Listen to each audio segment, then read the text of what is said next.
आपण पाहत आहात सत्याची बाजू मांडणारं हक्काचं न्यूज चॅनल M24 तास। वारणा नदीच्या पुराचे पाणी किंचित ओसरले, पण शेतीत पाणी साचलेलेच। गेल्या 8 दिवसांपासून सुरू असलेल्या मुसळधार पावसामुळे वारणा नदीला आलेल्या पुराचे पाणी आता हळूहळू ओसरत आहे।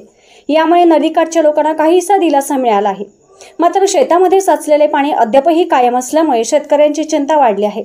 वाळवा तालुक्यातील चिकुर्डे आणि ऐतवडे खुर्द येथील वारणा नदीच्या पाण्याची पातळी थोडी खाली आली आहे, तरीही शेतात साचलेले पाणी कमी झालेले नाही। यामुळे चिकुर्डेतील भोसले आणि पवार वस्ती तसेच ऐतवडे खुर्द येथील पर्वतवाडी परिसर अजूनही पुराच्या भीतीच्या छायेखाली आहे। तर शेतात सर्वत्र पाणी साचल्यामुळे जनावरांसाठी चारा मिळवणे कठीण झाले आहे। त्यामुळे शेतकऱ्यांना जनावरांच्या चाऱ्याची समस्या भेडसावत आहे। गेल्या काही दिवसांपासून चांदोली पाणलोट क्षेत्रात जोरदार पाऊस झाल्यामुळे धरणातून 40,000 क्युसेक्स पाणी सोडण्यात आले होते।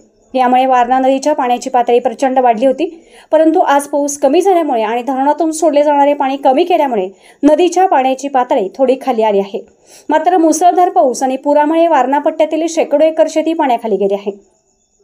शेतात साचलेल्या पाण्यामुळे भात, भुईमूग, सोयाबीन आणि ऊस या पिकांचे मोठे नुकसान झाले आहे। शेतकऱ्यांनी केलेल्या अडसाली ऊस लागणीतही पाणी साचून राहिले आहे। पाऊस कमी झाल्यामुळे प्रशासनाने दिलेल्या सतर्कतेच्या इशाऱ्यानंतर नदीकाठच्या लोकांमध्ये काहीसा दिलासा आहे। तरीही शेतांमध्ये साचलेले पाणी अजूनही कायम असल्यामुळे शेतकऱ्यांना आपल्या पिकाच्या नुकसानीची चिंता सतावत आहे।